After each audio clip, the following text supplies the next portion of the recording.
Além da vida, um encontro semanal com a doutrina dos espíritos, codificada pelo ilustre pensador francês Allan Kardec. Um momento de meditação, um momento de reflexão, um momento de luz. Além da vida, uma mensagem de esperança para um novo amanhecer. Todos os domingos, às 8h30 da manhã, aqui, na Rádio Londrina.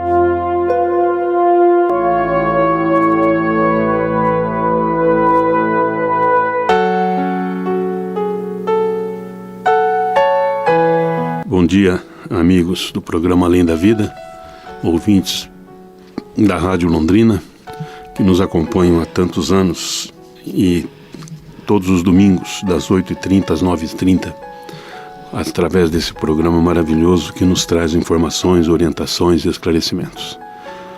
Que Deus nos abençoe, nos ilumine, que nos harmonize e que nós tenhamos um domingo sereno, de paz e de muita saúde física, mental e espiritual.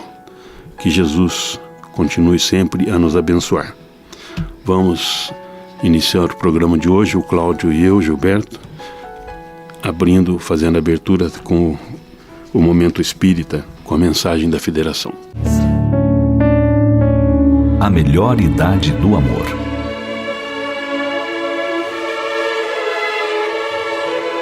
Sábado, 10h21. Chuva insistente de outono. Um casal adentra uma panificadora para tomar café. 2 cafés com leite e 3 pães de queijo, por favor. Ela parece um pouco agitada. Não tira os olhos dele. Ele parece tranquilo, dessas pessoas que já conseguem viver num tempo um pouco mais lento do que o do relógio. A diferença de idade é gritante. Não mais de 40 ela. Próximo aos 80, ele. Ele olha para fora pela janela entreaberta. Ela sorri, carinhosa. Todos os seus filhos nasceram aqui nesta cidade? Ele pensa um pouco. Sim, todas elas, 3 filhas. E você, onde nasceu? Volta a inquirir a mulher. Eu não sou daqui, nasci no interior, longe da cidade. E o que você lembra de lá?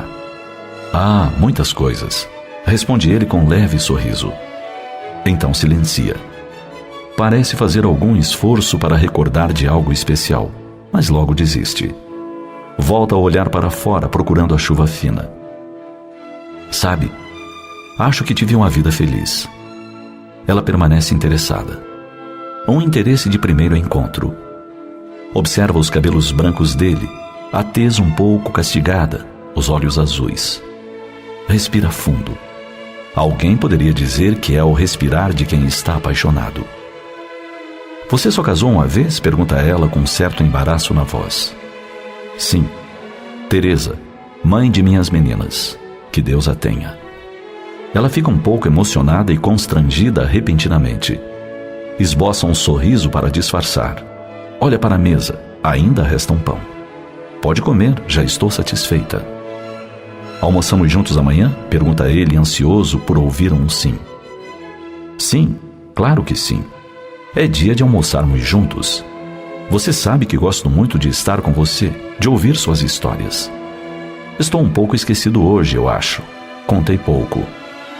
Não tem problema, diz ela carinhosa. Tem dias que a gente está com a memória mais fraca mesmo. Doutor Maurício diz que é importante ficar puxando as coisas da memória sempre. Ele diz que é como um exercício físico que fazemos para não enferrujar, conclui ele. É verdade, ela suspira. Precisamos cuidar da memória. Novamente um longo silêncio entre os dois. Ele volta a vislumbrar o exterior contemplativo. Ela nota seu rosto em detalhe externamente. Fecha os olhos por um instante, como se fizesse uma breve oração, uma rogativa sincera a uma força maior. Volta a abri-los vagarosamente e então pergunta: Pai, posso pedir a conta? Ele acena positivamente. A conta chega. Ela se levanta primeiro, vai em direção a ele, envolve-o no abraço e o ajuda a levantar. Aquela era a rotina de todo sábado, às 10h21 nos últimos 10 meses.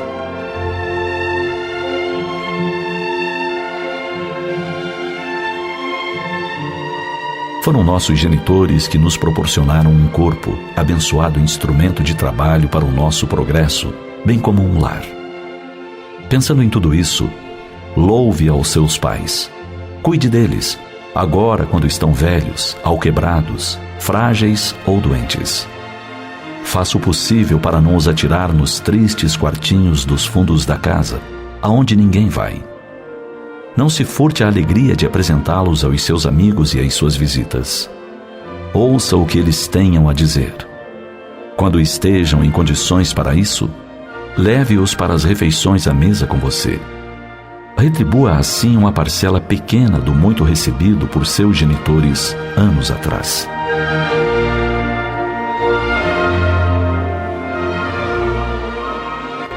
O texto que você acabou de ouvir se encontra no CD Momento Espírita volume 19, disponível na livraria Mundo Espírita.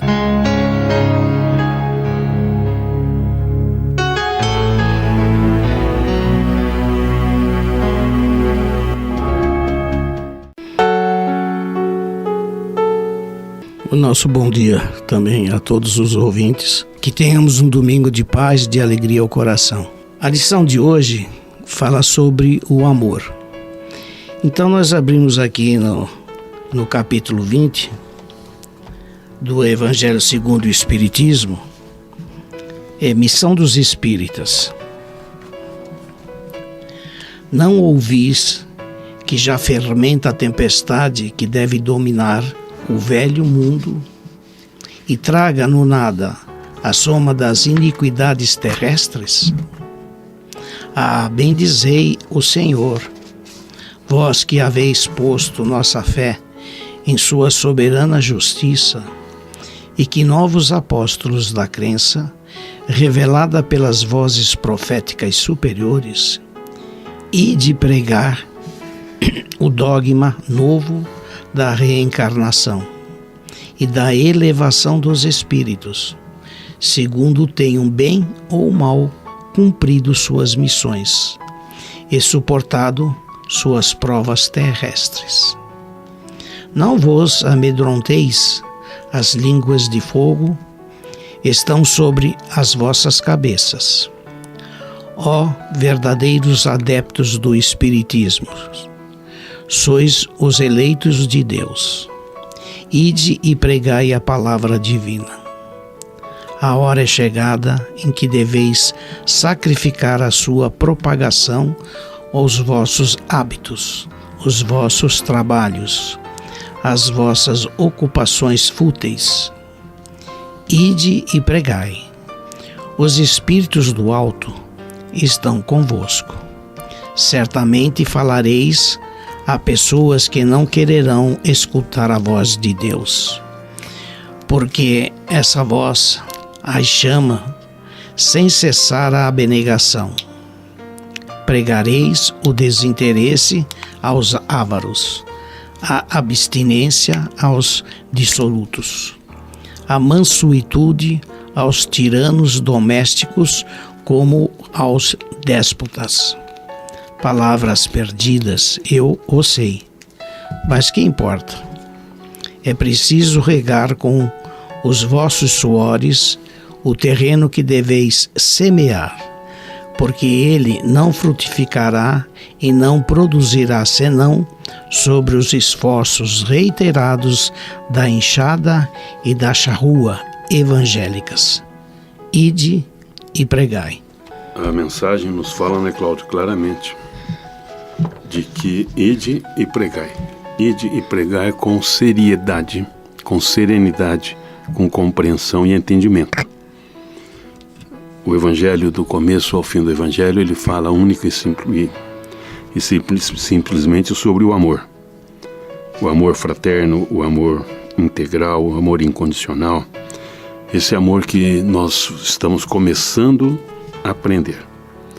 2000 anos aí depois de Cristo, que agora que a gente está começando a entender um pouco do que é o amor que Jesus falava, né? Que não era aquela coisa da materialidade, e sim da espiritualidade. E nós vamos entendendo e aprendendo e vendo que quanto mais a gente vivencia movimentos de paz, de harmonia, de busca de serenidade, de transformação moral, a gente vai vendo que quanto mais a gente vivencia isso, quanto mais a gente vai aprendendo, mais temos para aprender. E o Espiritismo, essa doutrina maravilhosa que Kardec codificou para a gente, vem nos trazer a oportunidade de entendermos o crescimento, a oportunidade de entendermos o que é que nós viemos fazer aqui nesse planeta, né, nesse mundo, encarnados. Por que deixamos o plano reencarnatório, né, o plano espiritual, para reencarnarmos? O que é que a gente busca nisso tudo? E a gente, quando começa a entender um pouquinho dos estudos de Jesus, um pouco dos ensinamentos dele, a gente começa a ver que nós estamos começando a nos prepararmos para amar. Nós já nos preparamos para amar através, né, da adoção dos nossos filhos, que a gente gera, dos filhos às vezes adotivos, que é uma grande prova do amor, né, quando se cria o filho com responsabilidade, quando se cria o filho com integridade, principalmente o adotivo, que é aquele que foi escolhido para ser amado. Porque os filhos naturais, evidentemente que também foram escolhidos para serem amados, mas foram escolhidos no plano espiritual pelo casal e que não temos essa recordação aí aberta aos nossos sentimentos. A gente os ama porque são nossos filhos, a gente os considera filhos e a gente acha que somos, né, a última bolacha do pacote, como costumam dizer. Então a gente acha que já estamos amando, mas eu sempre acho que o adotivo é o filho mais amado. É o filho que você escolheu para amar plenamente, com consciência de estar aqui. Da mesma forma que na mensagem da Federação, do Momento Espírita de hoje, quando inicia, né, a mensagem em que a jovem entra com aquele senhor de idade, sentam-se à mesa para um café e tomam ali o seu café e conversam, o primeiro pensamento que a gente tem, né, é de um relacionamento marido e mulher, um relacionamento de namoro, alguma coisa com interesses, né, que possa haver até interesses materiais, e depois a gente vai começando a entender que ali existe uma mudança de frequência vibratória. Ali existe uma mudança vibratória muito grande, aonde aquela serenidade que a gente imaginava que estava sendo, às vezes, até meio que negociada, ela passa a ser real e sincera, quando a gente descobre que ali está um pai e uma filha. O pai talvez já com um princípiozinho de Alzheimer, com um pouco de esquecimento, com algumas dificuldades em alguns momentos, o que nós todos podemos passar por isso. Não significa que não vamos passar e não significa também que tenhamos que passar por isso. Mas provavelmente nós também tenhamos, como tiveram nossos pais em alguns momentos, alguns esquecimentos. E nesses esquecimentos, o que é que sobrou? Sobrou o amor. O amor da filha e a admiração pelo pai. E é aquilo que Jesus nos pede, que nós tenhamos admiração pelo Pai eterno. Que a gente possa respeitar a Deus sobre todas as coisas. E de que maneira? Amando ao próximo como a ti mesmo.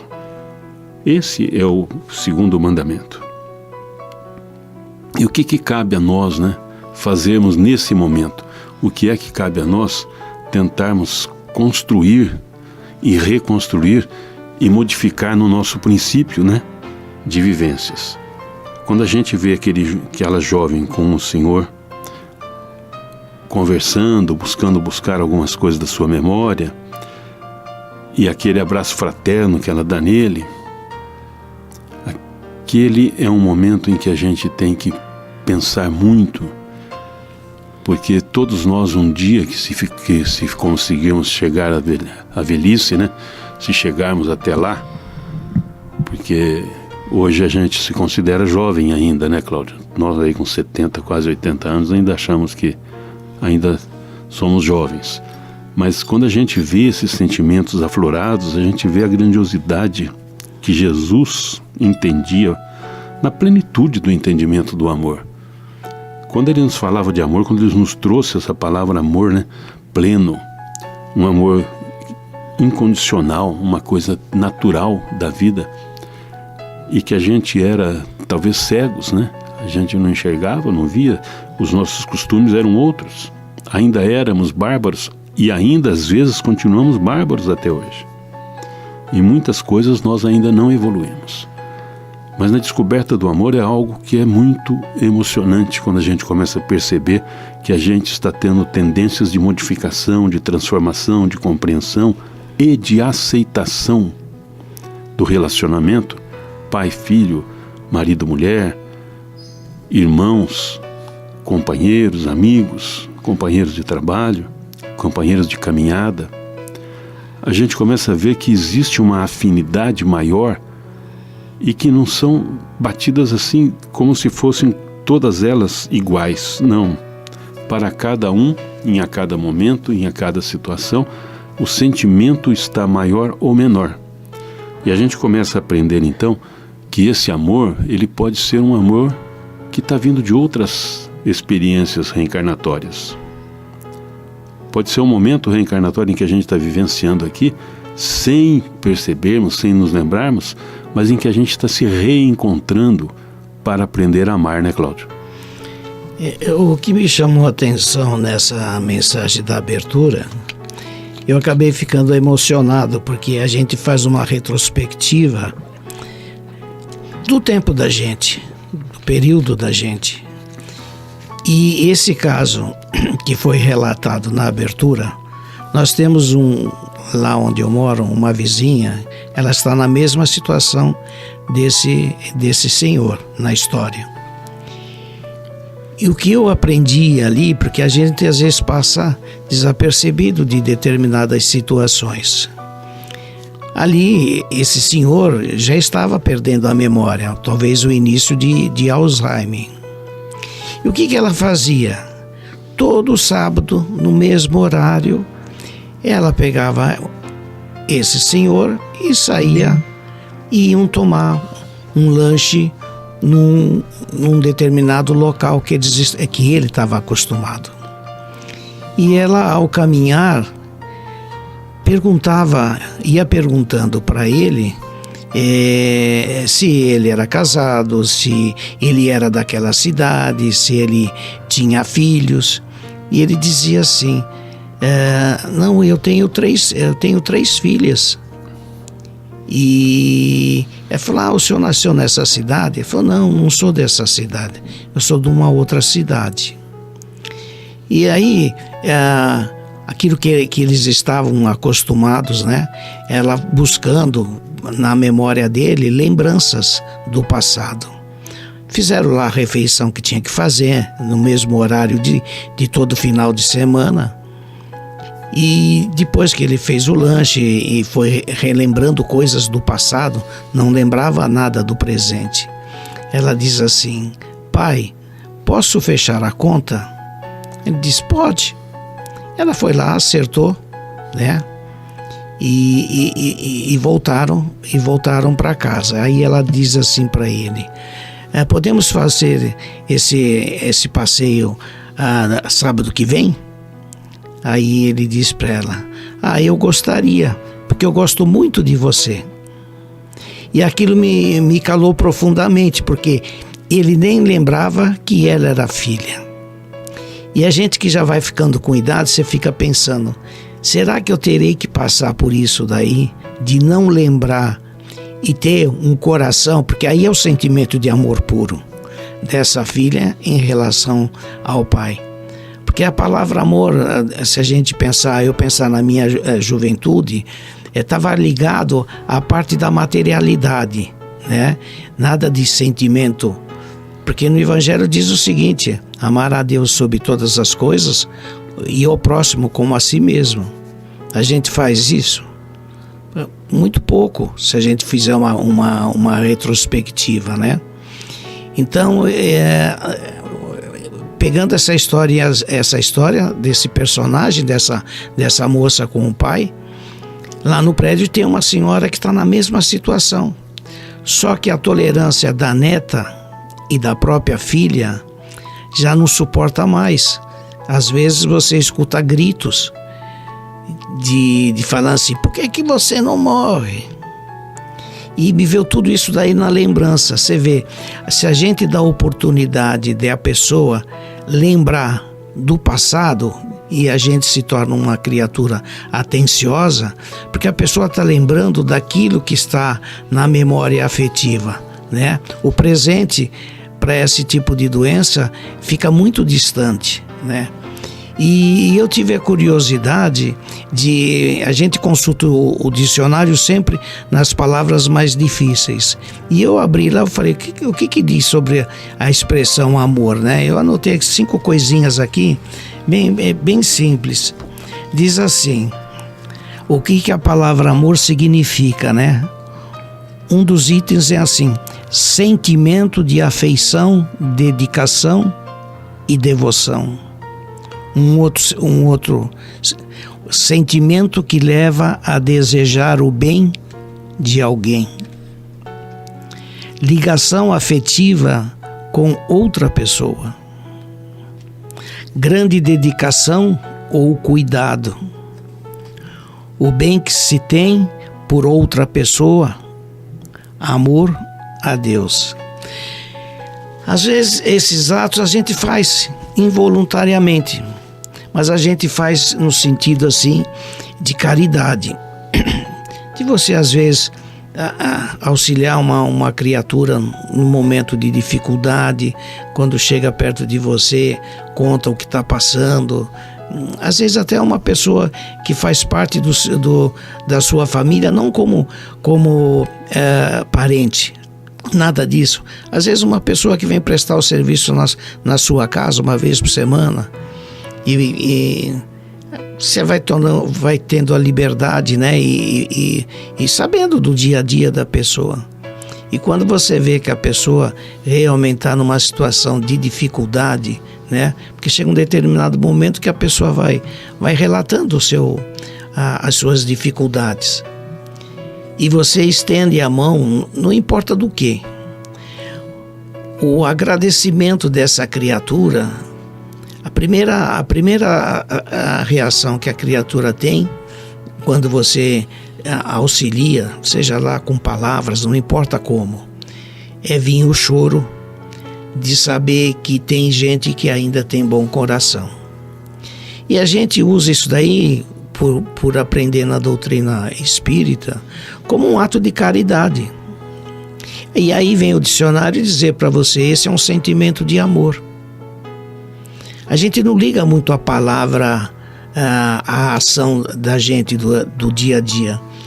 E aqui é bem pequenininho, em Joana de Ângeli Responde, do Divaldo Pereira, tem um trechinho aqui, bem pequenininho, que diz assim: como adorar e amar a Deus? É uma pergunta.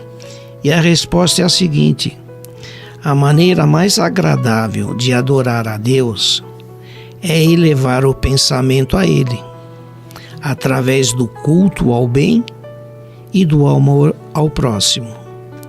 Desce a dor e ergue o combalido à saúde íntima. Mergulha e levanta ao planalto os que ali encontres. Curva-te para socorrer. No entanto, ascende no rumo de Deus pelo pensamento ligado ao seu amor e vencerás os óbices. Se desejas, todavia, compreender melhor a necessidade de amar a Deus, acompanha o desabrochar de uma rosa, devolvendo perfume à vida, o que extrai do solo em humus e adubo. Fita uma criança, detém-te num ancião. Ama, portanto, pelo caminho quanto possas, plantas, animais, homens, e te descobrirá, por fim, superiormente amando a Deus. Então, a gente tem esses atos assim no nosso dia a dia, mas a gente tem época que a gente está mais sensível a esses tipos de situações, né?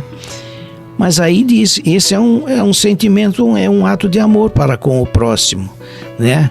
Às vezes uma palavra amiga, que nem o gesto da filha com o pai. E isso, olha, em todas as famílias tem. A gente vai se ocupando nos nossos afazeres do dia a dia, chega em casa, esquece de conversar com o pai, com a mãe. O dia é tão agitado, a vida é tão agitada, né, que a gente passa desapercebido. E eu me lembrei de um fato que, lógico, a gente como criança não participava, porque fazia parte da educação da época. E o Gilberto vai lembrar disso. Os meus pais com os vizinhos, eles tinham o hábito assim de, no final do dia, né, assim tipo 7 da noite, por aí, 7:30, eles sentarem e ficarem conversando. E faziam a gente ir dormir, né?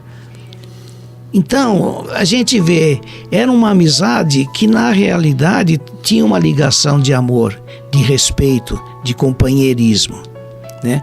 Hoje a vida é mais agitada, o estudo, o trabalho, o dia a dia do ser humano hoje ele é muito mais agitado do que na minha juventude. E a gente vendo um pouquinho essas palavras simples assim, a gente vê que a gente está aplicando o amor sem saber que é um sentimento de amor. A gente acha que é caridade, que naquele dia eu estou com o coração mais mole, eu vou ajudar. Ou às vezes, como acontece em grupos de pessoas de todas as religiões, nós temos que fazer um jantar em prol de fulano de tal ou daquelas pessoas que estão lá no Hospital do Câncer, né? Tem um grupo ali na academia que eu frequento, o rapaz já tem 60 anos e a esposa. Eles, uma vez por semana, eles cozinham, tem um grupo, né, de companheiros que auxiliam, e acho que são de 70 a 80 refeições que eles fazem para essas criaturas que vêm de outras cidades, que saem de madrugada para vir fazer o tratamento no Hospital do Câncer. Aí você fica pensando assim, puxa vida, isso é um ato de amor, né? Então, quando diz amar a Deus sobre todas as coisas e o próximo como a ti mesmo, esse é um ato de amor. É o ato de amor, né, Cláudio, representado não pela troca, né? Porque você está citando aí o caso desse pessoal que faz uma marmita para levar para os necessitados, para os que estão lá às vezes sem apoio. Mas existem muitos grupos em Londrina e no Brasil inteiro e no mundo inteiro que trabalham, né, desinteressadamente, cujo único interesse é auxiliar, é ajudar, é socorrer, é assistir. Aí é que está o amor, porque não tem busca de um retorno. É diferente de quando a gente reúne um grupo de amigos para fazer um jantarzinho, né? E depois o outro convida para ir à casa dele, o outro para ir à casa dele, e a gente vai trocando, né, esses encontros. E nesses grupos que fazem a caridade, que levam o alimento, eles não estão buscando o interesse material em nada, não estão buscando compensação de nada. Estão fazendo pelo que Jesus nos pede, pelo amor puro, pela vontade de auxiliar ao próximo. Esse continua sendo o segundo mandamento, né? Amar a Deus e ao próximo como a ti mesmo. Se você ajuda o próximo sem interesse de retorno, sem ter interesse material qualquer, que não seja o de facilitar a vida do outro, de ajudar o outro, a gente está começando a praticar o amor. E é esse amor que a gente fala, que nós estamos aí há 2000 anos tentando aprender e estamos começando a aprender, fazer alguma coisinha aqui, uma coisinha ali, e devagar a gente vai entendendo como que funciona a vida. E aí a gente estuda um pouquinho Jesus, estuda um pouco a doutrina espírita, cada um dentro da sua religiosidade, e a gente vai entendendo, né, os espíritas cristãos.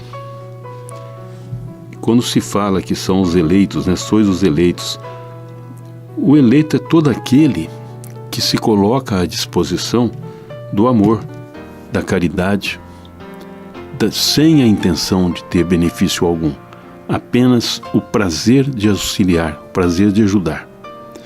E a gente vê isso hoje não somente dentro da doutrina espírita, em todas as religiões.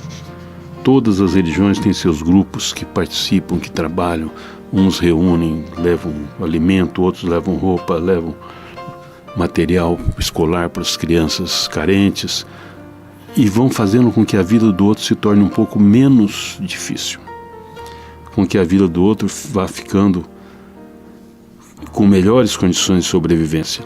É isso que a gente tem que visualizar para nós, o auxílio desinteressado. Isso faz parte do amor incondicional, onde a gente não tem intenção nenhuma de troca, onde a gente tem aquele amor fraterno, aquela coisa natural. E nós vemos isso dentro dos grupos religiosos que vão se multiplicando. E aí, de vez em quando você conversa com um amigo, com outro, pessoas que às vezes a gente até imagina que nunca, vão se preocupar com alguma coisa, quando você vê a pessoa está trabalhando num grupo, fazendo um monte de coisas em benefício do outro e não conta para ninguém. Esse é o espírita cristão, esse é o cristão de todas as religiões. Porque você não precisa fazer propaganda daquilo que você faz para o próximo. Vamos fazer propaganda daquilo que nós fazemos para arrecatarmos fundos para a nossa sobrevivência, que seria o fruto do nosso trabalho de sobrevivência. Mas quando a gente faz alguma coisa em benefício do outro, que não saiba a tua mão esquerda o que fez a direita. Isso a gente encontra no Evangelho as citações o tempo todo. E a gente vai vendo que através desses pequenos grupos que se formam, que vão trabalhando, que vão se modificando, em alguns momentos, outra frase que você falou agora há pouco aí, sobre a mansuetude dos tiranos domésticos. Quantas e quantas pessoas se modificaram depois que passaram a pertencer a algum grupo dessas natureza, de auxílio ao próximo, e começaram a ver que a vida do outro é muito mais difícil que a sua. Que a gente não precisa ficar sendo um tirano dentro de casa. A gente pode ser alguém que começa a aprender a perdoar. Alguém que começa a aprender a se interessar em auxiliar o outro sem interesse maior, a não ser a felicidade e a alegria. Isso vai transformando, tirando de nós aquele ranço do homem antigo e transformando num homem novo. É a isso que a doutrina nos chama, A nossa reforma íntima. A reforma íntima não é aquela coisa de você reformar o seu quarto ou o banheiro da sua casa, não. É você se reformar. É você trabalhar na sua autotransformação. E esse pedido da reforma íntima e da autotransformação, nós aprendemos através de Jesus, quando lemos as histórias da vida de Paulo, de Tarso, Cáritas e tantos outros que passaram aí pelo cristianismo e que deixaram seus exemplos maravilhosos. E a gente vai vendo que quanto mais a gente vai estudando, lendo um pouquinho, ficando sabendo, a gente vai ficando sabendo de outros grupos, de outras formas, de outros trabalhos, e que é isso que sustenta esse mundo nosso. É a caridade. O que sustenta a pacificação do nosso povo é a caridade, é a atenção. Os grupos de médicos que se reúnem às vezes para fazerem assistencialismo através das consultas gratuitas, advogados que trabalham, às vezes dedicam uma parte do seu tempo para auxiliar aqueles necessitados que não têm como pagar, engenheiros que se preocupam em cuidar com a construção de uma casinha pequenininha para alguém e está multiplicando o lar, multiplicando as facilidades da vida do outro, e assim por diante em todas as profissões. Os professores que ensinam e que ganham bem menos do que merecem, mas que ensinam com amor, que ensino com vontade de doação, de auxiliar, de deixar o outro melhor. Então essas coisas que são os ensinamentos do amor incondicional, onde você faz de livre e espontânea vontade. É diferente de quando antigamente a gente tinha aquele entendimento, se Deus curar o meu filho, eu vou fazer uma prece, eu não fumo mais, ou eu não bebo mais, ou eu não faço mais não sei o quê. Você está negociando com Deus. Ofereça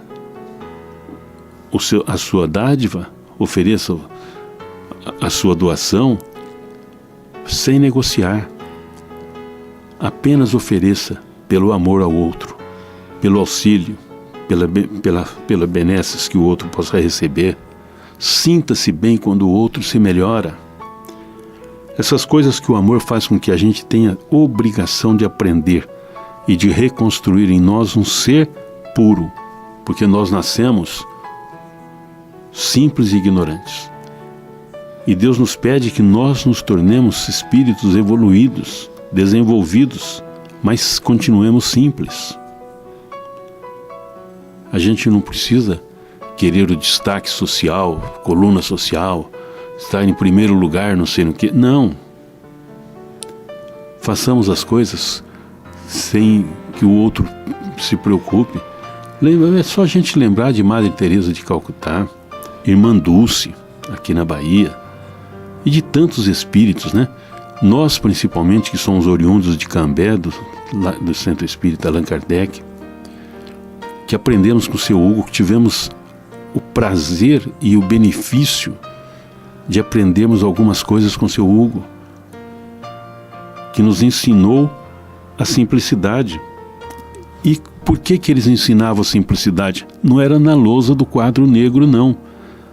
Era na prática da vida, colocando em prática os seus ensinamentos, mostrando que o que se fazia era aquilo que pregava, né, Cláudio? Você estava comentando aí, e eu me lembrei agora dos grupos, né, que são atuantes. Isso em todas as unidades, como você disse, não tem a qual religião, todas. Mas eu me lembrei do grupo de voluntários que a Silene fazia parte, ali do Hospital do Câncer. Depois, com o advento lá do Covid, foi proibido. Existia grupos assim, de senhoras, de segunda a sexta. E eles podia entrar no hospital, fazer a visita nos quartos, né? Batiam na porta. E as pessoas normalmente entubadas ou tomando soro, qualquer coisa parecida, não importa qual a pessoa que entrasse no quarto, a pessoa se identificava. Com o tempo ela até conhecia o grupo das pessoas. Se chegava um padre lá e pedia licença, se ele podia ler uma parte da Bíblia e fazer uma oração, com educação eles falavam, se aceita? As pessoas naquela aflição aceitavam de agrado. Aí saía o padre e entrava lá 2 ou 3 pessoas do grupo espírita. Fazia a mesma coisa, dava um passe, lia uma parte do Evangelho e a pessoa se animava, porque naquele momento ela se ligava às coisas de Deus.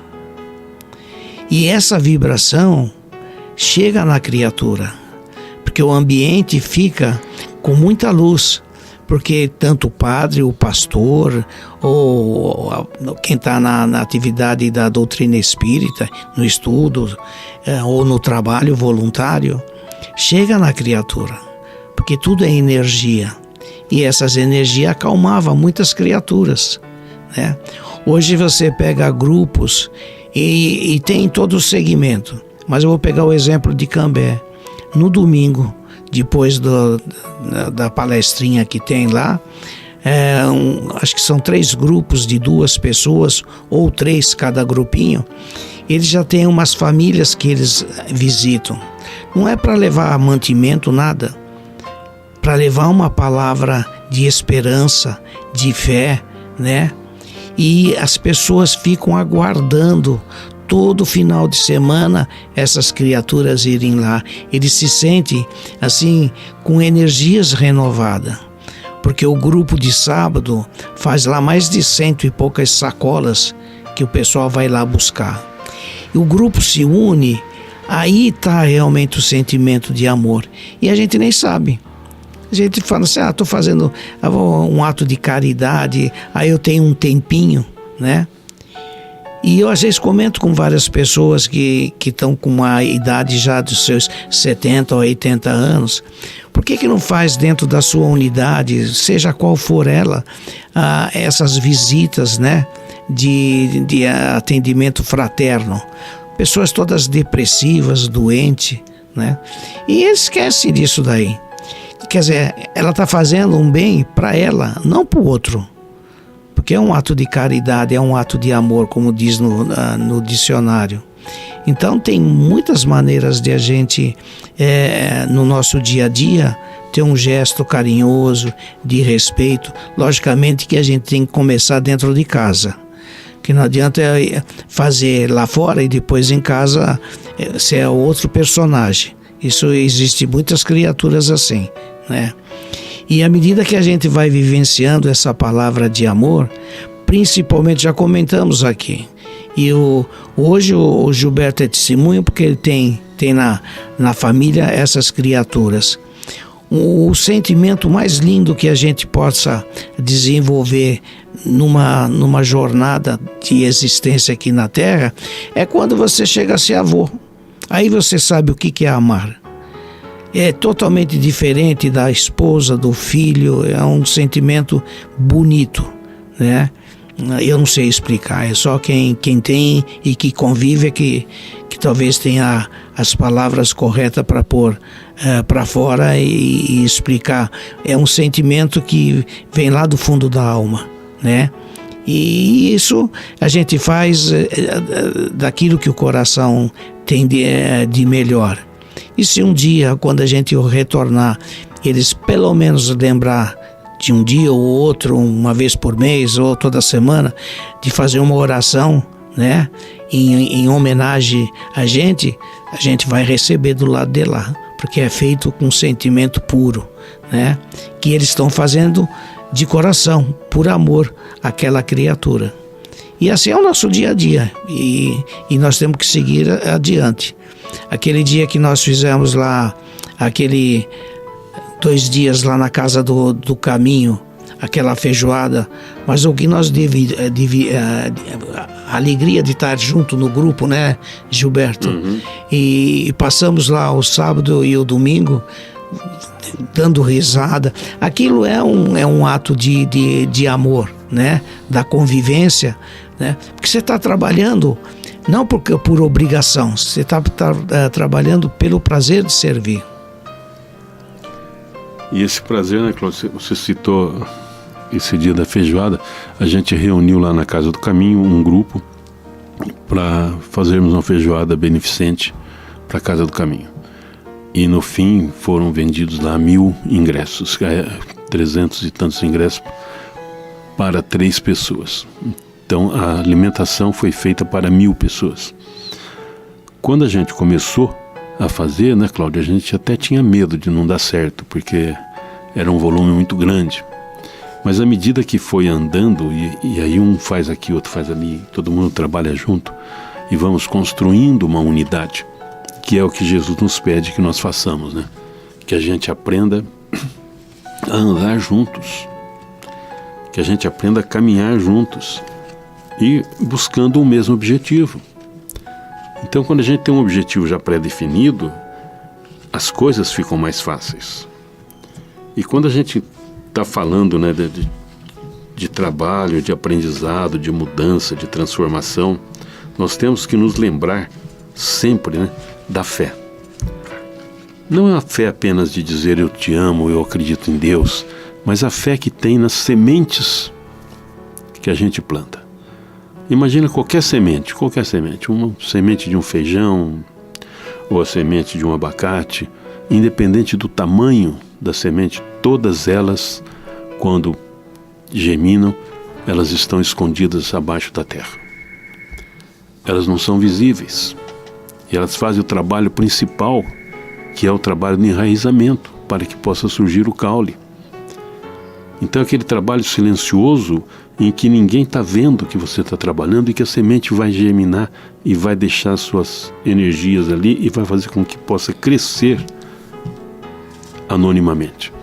E esse anonimato da semente, Cláudio, é o que Jesus nos pede que nós aprendamos a fazer na nossa vida, em que a gente possa aprender a trabalhar um pouquinho, auxiliar o outro, auxiliar um aqui e outro ali. Automaticamente, o primeiro beneficiado sempre somos nós.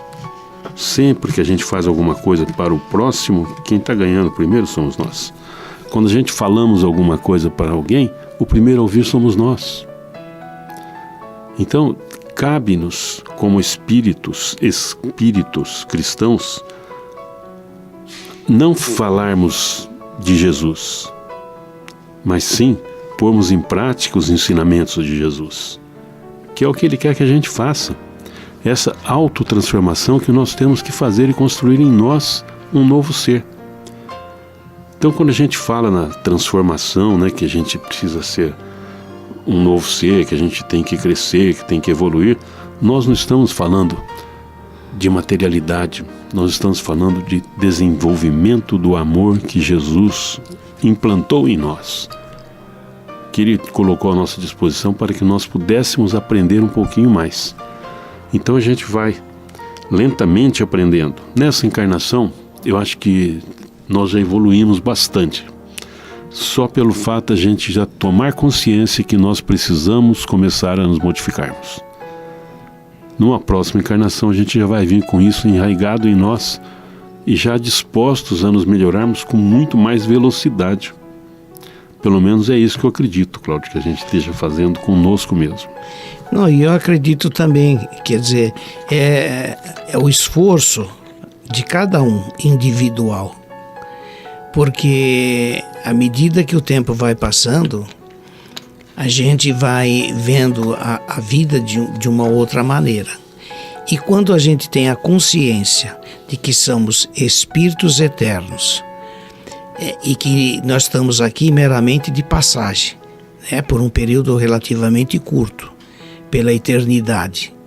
Então, a gente procura no nosso dia a dia ser um pouco melhor do que foi o dia de ontem, porque por aquilo que a gente recebe de notícias de entes queridos, a gente vê, cada um é um caso diferente, mas quem teve às vezes uma doença muito ingrata, que está na programação da criatura, o despertar é totalmente diferente de uma outra criatura que às vezes abusa da vida com os vícios.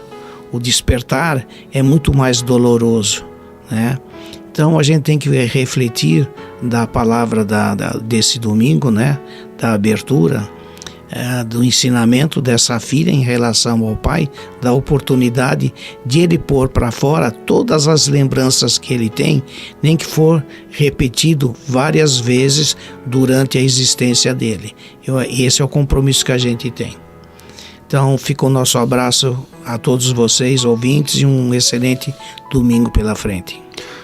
O tempo, né, Cláudio, quando a gente começa o programa parece que vai faltar assunto. Aí quando a gente percebe, nós estamos no final do nosso tempo do programa, porque agora vem a mensagem do Zé Antônio, e a gente já está no final do programa e não conseguiu falar nem metade daquilo que a gente gostaria de ter falado, gostaríamos de ter podido passar as informações. Mas sabemos que Deus nos dá oportunidades maravilhosas para que nós possamos nos construirmos. E se estamos, pelo menos, tentando, é o que a gente precisa fazer. Não desistir, não desanimar e não se sentir, né, minimizado por nada. Em tudo nós somos filhos de Deus. Em tudo nós somos capazes de nos realizarmos. E esse realizar está naquele abraço fraterno, naquele apertar, né, o outro em seus braços com amor e transmitir o calor da serenidade. Que Deus nos abençoe, nos ilumine e que a gente possa caminhar sempre de cabeça erguida porque tenhamos aprendido com Jesus a aproveitar o máximo possível das oportunidades a nós oferecidas. Muita paz a todos, um domingo maravilhoso, e fiquemos agora com a mensagem do José Antônio. Obrigado a todos e que Deus nos abençoe. Olá, amigos. Dando continuidade às nossas reflexões, nós estamos trabalhando as bem-aventuranças. As bem-aventuranças, aquelas promessas que Jesus fez a todos nós que queremos aprender com o seu Evangelho, dizendo quais seriam as consequências de obedecermos às regras básicas na jornada terrena das leis soberanas de Deus. E hoje nós vamos trabalhar bem-aventurados os que choram, do Evangelho de Mateus, quando Jesus diz assim: bem-aventurados os que choram, porque serão consolados. Então vamos pensar assim: quem que quer ser consolado? Quem está sofrendo e está cansado de sofrer. Existem pessoas que sofrem e não querem ser consolados? Existem. Parece mentira, mas existem os revoltados. As pessoas revoltadas, magoadas de qualquer natureza, amarguradas, elas não querem consolo. Elas acham que Deus está sendo injusta com elas. Então, quando Jesus diz bem-aventurados os que sofrem, os que choram, os aflitos, porque serão consolados, ele está dizendo daqueles que estão resignados, que sentem que Deus está presente naquelas leis, que esse sofrimento não é por acaso, mas só com a doutrina dos Espíritos, o Consolador prometido por Jesus, que nós pudemos compreender essa lei tão real, tão necessária de compreendermos, que era a reencarnação. Se não compreendermos que já vivemos tantas e tantas vidas, que colhemos aquilo que nós plantamos, dificilmente entenderemos por que uns sofrem na terra e outros não sofrem nesta vida. Talvez não sofram porque já sofreram em outra. Nós estamos sofrendo porque está na hora da nossa liquidação dos débitos. Então, quando nós entramos na nossa quitação de débitos, seja na questão da expiação, quer dizer, pagando um débito, seja da provação, quer dizer, provar a Deus que já nos transformamos, nós sofremos aqui na terra. E os sofrimentos são delicados, são dolorosos. E Jesus diz que se nós sofremos aqui na terra, mas estamos diante de Deus como um filho que sente que Deus está presente, resignados, nós seremos consolados. E muitas vezes seremos ainda nesta existência. Aqui nos recordamos da história de Jesus Gonçalves, o poeta das Chagas Redentoras, que foi uma pessoa que na existência do século passado, 1940 e pouco, quando 1920, 10, quando ele nasceu aqui em Borebi, no estado de São Paulo, quando ele descobre depois a hanseníase, ele entra num sofrimento e numa revolta contra Deus. Ele não entende por onde está Deus carregando tanta doença, ainda mais depois que ele é conduzido para uma colônia espiritual, onde só tem ancenianos. Quando ele vê tanto sofrimento, ele não consegue entender onde está Deus. Até que chega às suas mãos o livro O Céu e o Inferno, a Justiça Divina, segundo os Espíritos Superiores, segundo o Espiritismo. E quando ele começa a ler, ele percebe naquelas palavras, naqueles ensinamentos ali exarados, ele percebe que as leis de Deus são justas, soberanamente justas, e que se alguém está sofrendo na terra é por sua própria culpa e não por injustiça de Deus. Então ele passa a olhar para as suas próprias chagas, ele passa a olhar para o seu próprio sofrimento, para a sua própria doença, não mais com a revolta de quem está diante de um Deus que, se existir, foi injusto, mas com a certeza de que está diante de um Deus que existe e é soberanamente justo e bom, misericordioso. Então aí começam a chegar as consolações para ele ainda em vida física.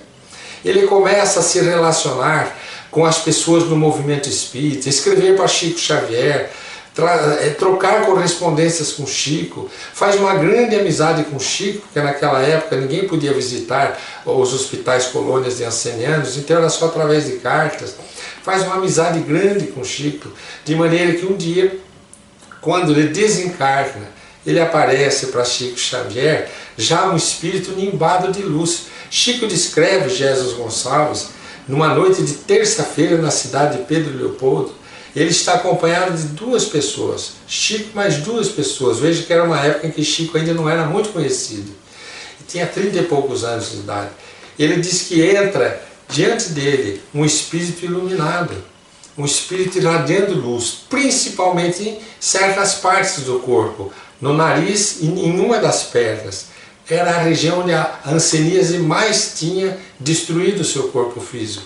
Era onde estava mais iluminado no seu corpo espiritual. E aí nós perguntamos, mas o que fez com que aquela área se iluminasse? A resignação. Enquanto ele foi revoltado, provavelmente ele desencarnaria, se desencarnasse ainda revoltado, com o seu corpo espiritual em chagas. O corpo espiritual, a sua presença espiritual seria de assustar. Seria como de um anceniano ainda em plena doença. Mas não. Ele se apresenta 3 semanas depois de desencarnar a Chico, na cidade de Pedro Leopoldo, em espírito, iluminado principalmente nas áreas mais afetadas, devido à sua resignação. Lembrando então essa bem-aventurança, onde Jesus diz: bem-aventurados que sofrem, porque serão consolados. Ele foi consolado, transformou seu espírito, iluminou-se. Então ele se apresenta para Chico e pede a Chico para escrever uma carta para os seus irmãos de Pirapitingui, o hospital, asilo, colônia de ancianos, perto lá de Itu, onde ele queria deixar um recado de alguém que tinha vencido a vida, com todo o sofrimento que passou, compreendendo agora as leis venerandas de Deus. E ele escreve uma carta-poesia, onde ele diz assim no seu primeiro soneto, eu vou tentar repetir, ler aqui, porque é muito linda essa poesia. Ele diz assim, através de Chico: irmãos, então a poesia chama Palavras do Companheiro aos Irmãos de Pirapitingui. Ele diz assim: irmãos, cheguei contente ao novo dia. Desencarnou, ele acordou na vida espiritual, na vida maior. Cheguei contente ao novo dia.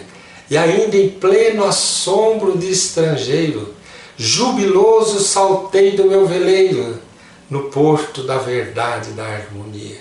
Ele diz que deixou o corpo físico, olha que forma poética, jubiloso, quer dizer, feliz.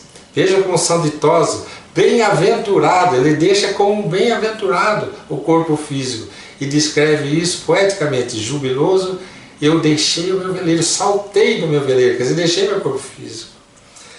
E no porto da verdade e da harmonia é onde ele acorda para a vida espiritual maior. E diz assim: para os irmãos de Pirapitingui que estão em sofrimento, bendizei com Jesus a dor sombria, na romagem de pranto e cativeiro. Nele achareis o doce companheiro para as rudes tormentas da agonia. Não desdenheis a chaga que depura. Nossas horas de amargas desventura são dádivas da lei que nos governa, e as escuras feridas torturantes serão adornos nas vestes deslumbrantes que envergamos ao sol da vida eterna. Olha o que Jesus fala. Ele está dizendo que aquelas escuras feridas torturantes, para quem estava em padecimento, quando compreendeu as leis de Deus, através da doutrina consoladora dos Espíritos, por isso consoladora, bem-aventurados os que sofrem, os que choram, os aflitos, porque serão consolados. E eles entenderão que a recompensa que Jesus promete, a consolação, é que as escuras feridas se transformarão em adornos nesta nova veste, o corpo espiritual, as vestes deslumbrantes que envergaremos ao sol da vida eterna.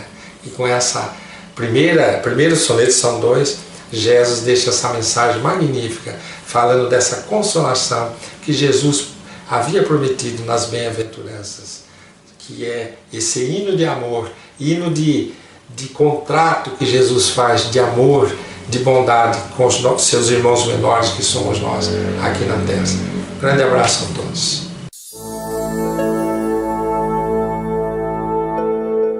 Além da vida, um encontro semanal com a doutrina dos Espíritos, codificada pelo ilustre pensador francês Allan Kardec. Um momento de meditação, um momento de reflexão, um momento de luz. Além da vida, uma mensagem de esperança para um novo amanhecer. Todos os domingos, às 8h30 da manhã, aqui, na Rádio Londrina.